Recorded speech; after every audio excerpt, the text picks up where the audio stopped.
Hey YouTube, oh man, thank you everyone so much. It is really hard to believe. I am now above 100 subscribers. At this moment, I'm at 106. This is a great moment. I really never thought I would make it this far, but it's very exciting that I did. Thank you so much to everyone out there who made this possible. As I said, especially to Anderwood for being such a great inspiration, getting me really back into role-playing games within the Ring of Fire and the air system. And thank you also to everyone who has subscribed to this channel, and most of all, thank you to everyone who comments and likes my videos. These things are the things that really encourage me to continue doing what I'm doing. The comments, although I may not always be the fastest to respond, I always appreciate those comments, and I always enjoy reading them and responding as I can. So thank you so much to everyone out there. So today I'm doing something a little bit special. I'm doing my first Q&A. I am going to be answering questions that I posed on Facebook. And I'm basically, I said that these can be either questions about me personally, or they can be questions regarding role-playing games. But these are mostly questions regarding role-playing games. I'm going to be answering these in about the order that I got them. So first of all, we have on Raw Immersive Games. If you're not already on there, you should definitely get on there. Great Facebook group for everything role-playing games, but especially for Raw Immersive and the Within the Ring of Fire series. So my first question is from Paul White. He is asking me, what is your favorite moment in which you or someone else thought outside of the box?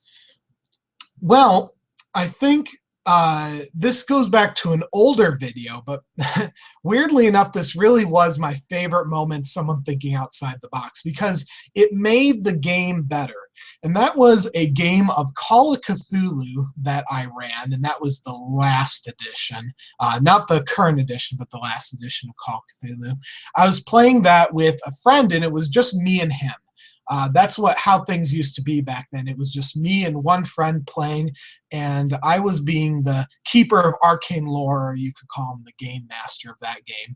And I was planning on running it as straight Call of Cthulhu.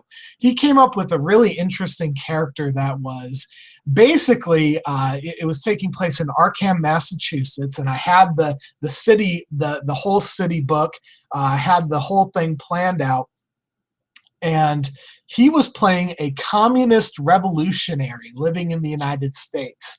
And he basically, I presented all of these plot hooks, and he promptly ignored all of them completely, and instead went a whole different direction.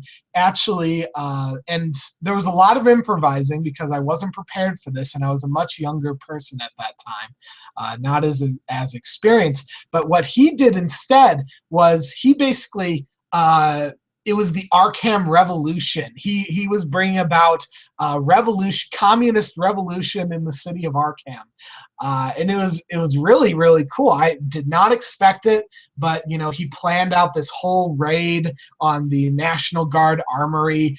Went in there with some revolutionaries, stole weapons. It was very, very cool. Very different than what I expected, but I loved. It was a great moment of thinking outside the box. But it made the game better. I thought it was actually a more interesting game than what I would have had planned. So next we have Anderwood, the main man, the barbarian chieftain himself, asks a question. His question is, what one aspect of role-playing do you feel is the most important, and why? So I kind of interpret this question in two ways. One of them is that he's talking about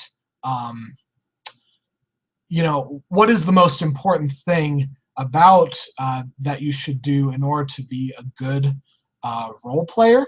And I would say that the most important aspect that will really get you into role playing is creating a character that you feel that you can actually portray in a realistic fashion. And what I mean by that is a character that feels real, one that is so real that you could watch this character on a show and believe that this person is a real person. Now, of course, they might have fantastic sort of abilities and powers, but they need to feel real. And to do that, you need to make sure that you have their background down, a good amount of it. Know about their parents, know about their favorite foods, the hobbies, things they do in their off time, what they look like, a good description of what they look like. You need to have a lot of these these things that you would want to know about a good friend of yours. If you were becoming a friend of someone, things that you would ask them. That's going to be that's the first step, especially if you're new to role-playing games. That's a good first step, is really make sure that you got a character down. The rest can come later. But in the RPG hobby, the second way I interpret this question is, what's the most important aspect that I think can be improved in our RPG hobby in general to make it better? And for that I feel that staying in character is the most important. Oh my goodness, this is just I have to admit, it's a pet peeve of mine. Even in really good games, especially now that I'm into Within the Ring of Fire and the way that game works, I feel that staying in character is such an important thing to do, and it's so often ignored. And the reason why it's so important is, if you're not staying in character, first of all, you're wasting time. That's really the way I feel about it. If you want to be talking about how your day was, if you want to be chatting about the latest movie coming out, if you want to be telling jokes and that sort of thing, that's fine for before the session begins and after the session has ended. But I feel like that time when you are in the game, that needs to be as much in character as possible, because especially I've found that now that I'm well past now childhood. The older I've gotten, the more I've realized that time is so precious, and we can't be wasting it doing cracking jokes and distracting other players and that sort of thing. We need to use that time as effectively and efficiently as possible, and that's through staying in character. And when you stay in character too, that also improves, at least in my opinion, that improves my fun factor in a game, because that is that raw sort of immersive, so as you could say, aspect. It brings you into character. The world around you falls away, and you feel like you are that character. And for me, that's a lot of fun. I love stepping into someone else's shoes, into someone else's brain, and seeing the world as they do. That's a lot of fun for me. I think it'll be a lot of fun for you. If you haven't tried that sort of style, definitely check it out. Creating a character, playing a character, staying in character. That's what it's really all about. So, sorry about that long answer, but I feel very passionately about that. So, next question is from Trevor Noel. I think that's his, I believe. I don't got your last name down, Trevor, but you are a fantastic person. If you don't know who Trevor is he's in the play test of Within the Ring of Fire on Anders' channel, and he's also in Lou's game, Flame Tender Lou, as I like to call him. He plays another character on there called Nicodemus, the satyr sword sworn of Carleaf. And his characters are always amazing. He is one of the best, if not the best, role player I've seen out there on any live play game. He's just so quick. His improvisation is just, it's stunning. It really is. He also has a channel called Onion Kid 99, I believe. Definitely check that channel out too. That's how I first found out about him. He's got great stuff on there. But anyway, enough about him. Let's get to his question. His question is, you've played many characters, worn many faces, and inhabited many minds. One great benefit of role-playing is looking at the world through a different lens. What have you learned about yourself by temporarily being someone else? This is an absolutely fantastic question. This is the thing I love most about role-playing games, is not only is it a lot of fun, it also really opens your mind to other people's perspectives. That's why I like to play a variety of different characters. Something I have learned, I've learned two things about myself through role-playing games. One is that I have realized that as I've gotten older, I used to be a big idealist. I used to believe that, lots of ideal things, believing that the world could be, significantly better than it is. And I'm not quite so sure I believe we can get to quite the level that I used to think in the past. I'm a lot more practical nowadays. And that's one of the things I've realized through role-playing games, is I used to play very idealistic characters, and nowadays my characters tend to be very practical. Inadvertently, just something, that tends to come across when, I play a character is, I play a character who in general does things that work. I think that's reflected very well in my character of Bryce Highcrow. He starts as very much of an idealist, and his perception of things is shattered when he deals with all the horrifying things he has to go through and becomes much more practical. It's almost the same journey I've gone through in my life. The other thing I've learned is that although I am an introvert, introvert meaning that I get my energy from being alone. I'm a very talkative person, and that really shows in my characters, because one of my characters, I really tried to make him be very, very quiet and that sort of thing. But it was difficult for me to do that because I like talking with people when I have the energy for it. I really enjoy actually talking with people and getting to know them. Sharing things about my life and such. And that was very much reflected in this character. And I really tried to press it down, suppress that.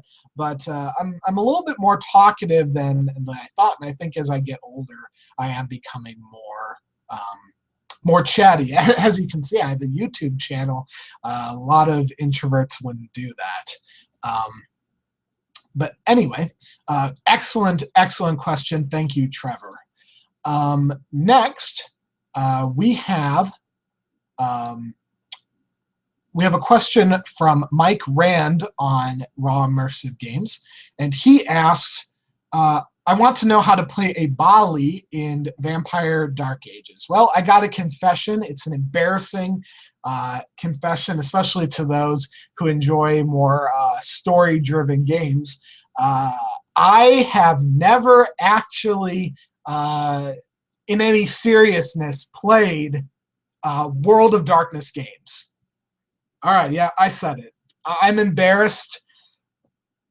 It's an embarrassing thing, but I've just never really gotten around to it. I've had offers to playing games of the old World of Darkness, new World of Darkness, but I've never really gotten around to it.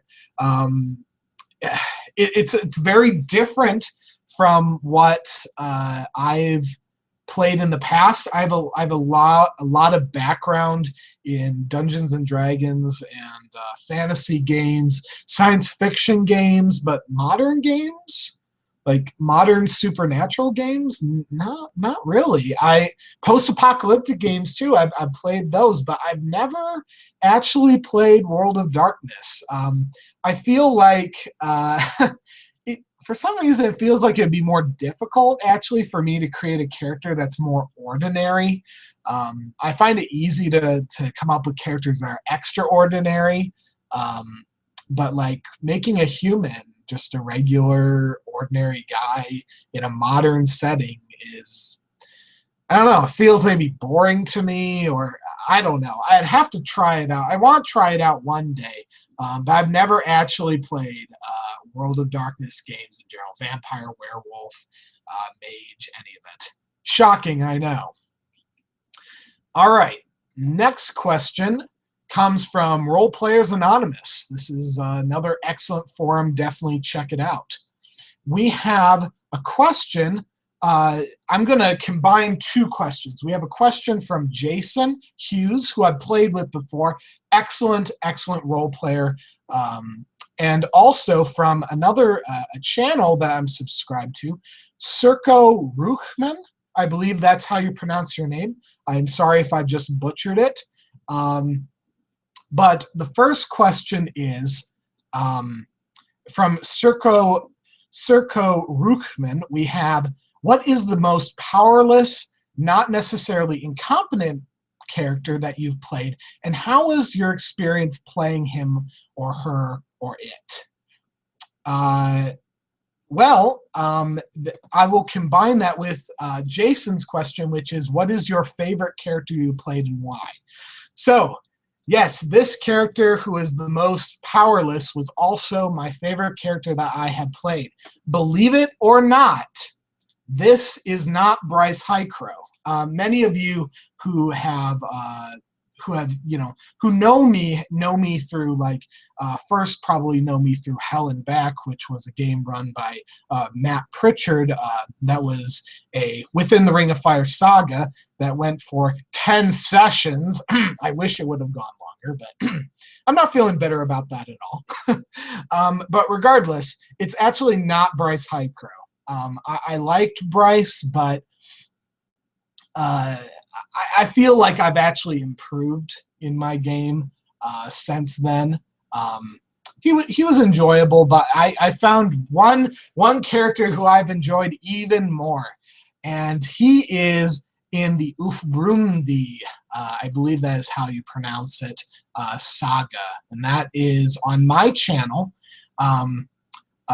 Urbrunufi. Yes, that's how you pronounce it, Urbrunufi. And that is the Ubrubnufi saga. And that is run by great Flame Tender. But regardless, in this game, I play a Chthon, a dirty, filthy, horrible, everything you can imagine Chthon, who is named Etzdul-Thul. Etzdul-Thul is a very enjoyable character I played. Horribly powerless in terms of he is a slave. He has been enslaved by the Kalfar and now is in the free city of Jalf, and is a slave who is in slavery to a family who runs a gladiatorial pit, a gladiatorial team that they send out to fight other gladiators. But he is horrible. He is absolutely horrible at combat. His combat skills are absolutely atrocious. He barely has any. But he's much more of a he's an aspiring leader. He's wanting to become leader of his tribe, and that is really what he centers on. It's all for him. It is all about his tribe. And although he is he will do whatever is necessary to protect his tribe, to protect himself, as he is very cowardly, as all Chthon are. and he is certainly filthy and despicable, but he does it for sympathetic reasons. He does it because he wants to protect the children and the future of his tribe. That is his top priority, and he feels that his leadership is what is going to most effectively do that. So he is trying to climb in rank, climb in stature amongst the slaves. He hates his masters. He absolutely hates them for everything they've done to him, to threatening the children of his tribe. He hates them, but he will do what they say because he is cowardly and because he feels like as he gains in stature, he will one day get back at them. So Chthon is a very, I love, it's a great species. I'll have to do a review on it later. But yeah, he is very, very powerless. He's strong, but his weapon skills are abysmal. Like he uses a sling, but somehow he actually manages to hit a lot. I mean, his skills are very poor in sling, but he actually, like, he almost killed a Vaigish completely by just trying to protect himself. But it's funny how the most powerless characters seem to be the most powerful in combat. It's one of those really weird things. All right. And that, ladies and gentlemen, are all the questions that I was posed. Thank you so much for watching. Thank you for subscribing.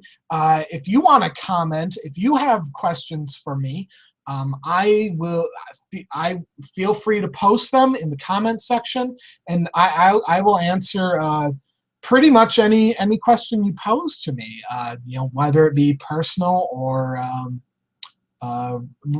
related to role-playing games. I'd love to share that with you. And thank you so much for watching again, and I will see you next time. Bye-bye.